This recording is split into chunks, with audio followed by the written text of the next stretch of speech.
साथियों, आज दिल्ली इलेक्शन का रिजल्ट सामने आ गया है और दिल्ली इलेक्शन ने यह तो साफ कर दिया है कि अगर आप असदुद्दीन ओवैसी और मुसलमानों को कमतर आंकेंगे तो इसका खामियाजा सत्ताधीश पार्टियों को भुगतना पड़ेगा। आपको बताएंगे आज हम अपने इस वीडियो में कि ऑल इंडिया मजलिस इत्तेहादुल मुस्लिमीन असदुद्दीन ओवैसी की पार्टी ने दिल्ली में कितनी सीट जीती है और क्या प्रदर्शन रहा है एमआईएम का। अब तक जो रिजल्ट सामने आए हैं वो हम आपको बताएंगे। साथ ही ये भी बताएंगे कि अरविंद केजरीवाल अपनी खुद की सीट हार गए हैं। ना सिर्फ वो चुनाव हारते हुए दिख रहे हैं बल्कि वो खुद की सीट भी हार गए हैं। और अरविंद केजरीवाल और आम आदमी पार्टी का हारने का एक बड़ा कारण रहा है कि मुसलमान उनसे नाराज थे, लेकिन अरविंद केजरीवाल को फिक्र नहीं थी मुसलमानों की, तो मुसलमानों ने भी फिक्र नहीं किया अरविंद केजरीवाल की। और अरविंद केजरीवाल को भी पता चल गया कि असदुद्दीन ओवैसी की कितनी ताकत है। इन तमाम मुद्दों को लेकर के आज हम अपनी इस वीडियो में चर्चा करेंगे, तो आपसे गुजारिश है कि आप इस वीडियो को आखिर तक जरूर देखिएगा। जैसा कि साथियों आज आप लगातार अपने मोबाइल में देख रहे होंगे, दिल्ली इलेक्शन का रिजल्ट बिल्कुल चौंकाने वाला है। वो आम आदमी पार्टी जो अभी 10 साल पहले ही बन करके खड़ी हुई थी और आम आदमी पार्टी के बारे में कहा जाता था कि ये भारतीय जनता पार्टी को कड़ी टक्कर देने वाली पार्टी है, ना सिर्फ कड़ी टक्कर देती है बल्कि भारतीय जनता पार्टी को उनके ही पैतरे में हरा देती है। वही आम आदमी पार्टी आज करारी हार की तरफ बढ़ रही है और 27 साल के बाद भारतीय जनता पार्टी दिल्ली की सत्ता पर काबिज हो रही है।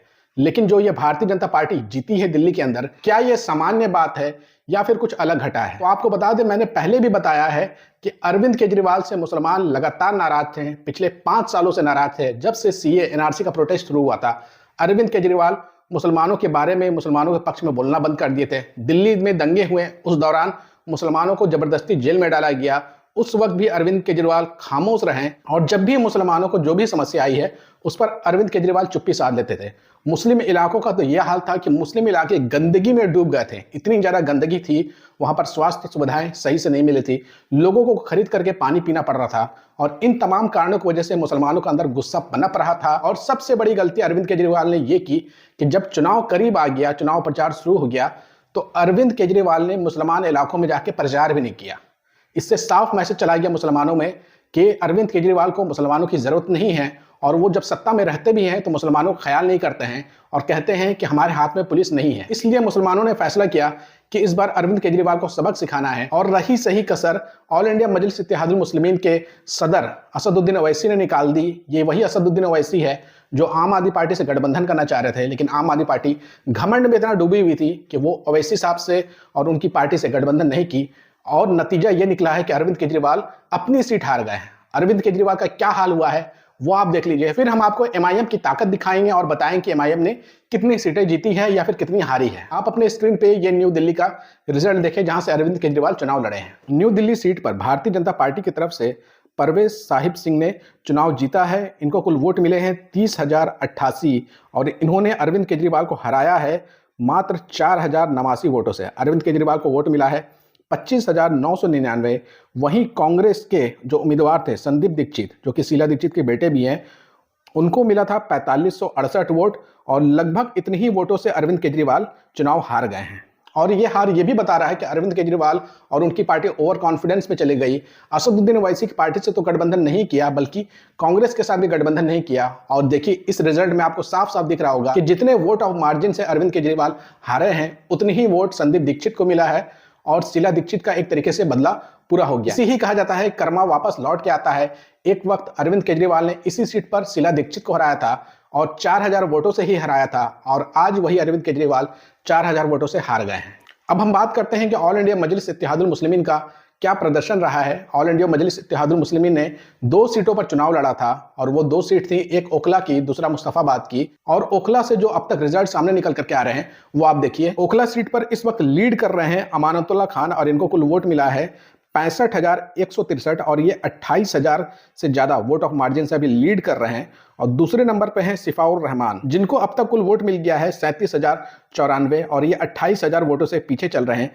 जबकि भारतीय जनता पार्टी के उम्मीदवार जो है वो 47,000 वोटों से पीछे चल रहा है। जबकि कांग्रेस के उम्मीदवार अरीबा खान को 10,108 वोट मिला है, यानी कि अच्छा खासा वोट इन्हें भी मिला है। और लड़ाई इस वक्त अमानुल्लाह खान और सिफाउर रहमान में हो रहा है और हो सकता है कुछ समय के बाद ही सिफाउर रहमान आगे निकल जाए अमानुल्लाह खान से, क्योंकि वोट ऑफ मार्जिन जो है वो 28,000 का है। तो अब तक अमानुल्लाह खान ने जो 28,000 वोटों की लीड ली है उससे ये साफ पता चल रहा है कि अमानतुल्लाह खान ओखला की सीट बचा लेंगे, वो चुनाव जीत जाएंगे, लेकिन वो बहुत ही कम मार्जिनों से चुनाव जीतेंगे। और दूसरे नंबर पर ऑल इंडिया मजलिस इत्तेहादुल मुस्लिमीन के प्रत्याशी रहेंगे और इस सीट पर असदुद्दीन ओवैसी की ताकत देखने को मिली है। जैसे ही असदुद्दीन ओवैसी ने ओखला की सीट पर प्रचार किया, अचानक से सिफाउर रहमान के पक्ष में सहानुभूति की लहर दौड़ पड़ी और वो दूसरे नंबर पे हैं। हो सकता है जब तक रिजल्ट सामने आए तब तक सिफाउर रहमान हार भी जाए, लेकिन वैचारिक जीत तो हासिल कर ली है ऑल इंडिया मजलिस इत्तेहादुल मुस्लिमीन असदुद्दीन ओवैसी की पार्टी ने। और एमआईएम ने करारा जवाब दिया है अरविंद केजरीवाल को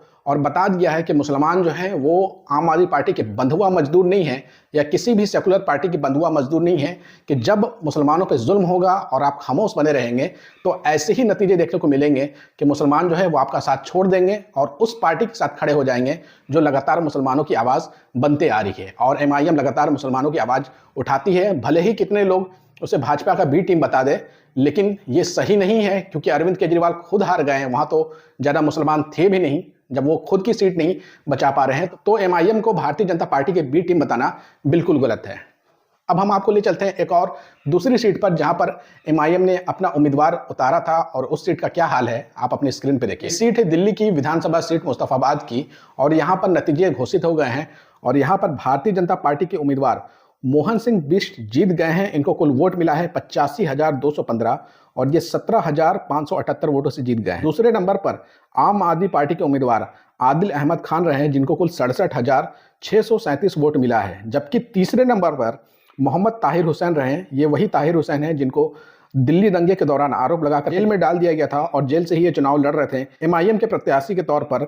और ये आम आदमी पार्टी के काउंसलर थे, पार्षद थे। आम आदमी पार्टी ने इनको नज़रअंदाज किया, ना सिर्फ नज़रअंदाज किया, जब ये मुसीबत में पड़े जेल गए तो आम आदमी पार्टी इनको भूल गई थी। और देखिए इन्होंने अपना बदला बहुत अच्छे से लिया है। 33,474 वोट मिला है। अगर यही वोट आदिल अहमद खान को मिल जाता तो आदिल अहमद खान जीत जाते हैं, या फिर मोहम्मद ताहिर हुसैन आम आदमी पार्टी के उम्मीदवार होते तो वो जीत जाते। लेकिन आम आदमी पार्टी तो घमंड में डूबी हुई पार्टी बन गई थी, उनको मुसलमानों का वोट चाहिए नहीं था और उसी का खामियाजा भुगतना के पड़ा। और असदुद्दीन ओवैसी की ताकत भी पता चल गई इस सीट पर। भले ही ये सीट एमआईएम जीत नहीं पाई है, लेकिन अरविंद केजरीवाल और आम आदमी पार्टी को अच्छा सबक सिखाया है। कहने को तो लोग ये कहेंगे कि इस सीट पर वोट कटवा साबित हुई एमआईएम, बिल्कुल वोट कटवा साबित नहीं हुई है। एमआईएम अपनी लड़ाई लड़ रही थी, ताहिर हुसैन की लड़ाई लड़ रही थी और लोगों ने ये बता दिया कि हम ताहिर हुसैन के साथ हैं और बिल्कुल अरविंद केजरीवाल के साथ नहीं हैं, इसलिए उनके उम्मीदवार हार गए और यहाँ पर भी वैचारिक जीत हो गई है एमआईएम की। तो साथियों केवल इन 2 सीटों पर एमआईएम ने अपना उम्मीदवार खड़ा किया था। एक सीट पर रिजल्ट सामने आ गई है जहां से भारतीय जनता पार्टी के उम्मीदवार ने चुनाव जीत लिया है, वो सीट मुस्तफाबाद की है। जबकि ओखला में अभी भी लड़ाई चल रही है, पहले नंबर और दूसरे नंबर पे अमानतुल्लाह खान और सिफाउर रहमान के बीच में अभी भी लड़ाई चल रही है। हो सकता है शाम आते आते तक बड़ा उलटफेर कर दे और आसानी के साथ ओखला की सीट जीत जाए और अमानतुल्लाह खान हार जाए। या फिर ऐसा भी हो सकता है कि अमानतुल्लाह खान और एमआईएम की लड़ाई के बीच में भारतीय जनता पार्टी का उम्मीदवार चुनाव जीत जाए। आपको क्या लगता है कि ओखला में शाम होते होते तक क्या होगा? कमेंट करके अपनी राय जरूर दीजिएगा और इस वीडियो को ज़्यादा से ज़्यादा शेयर करिएगा।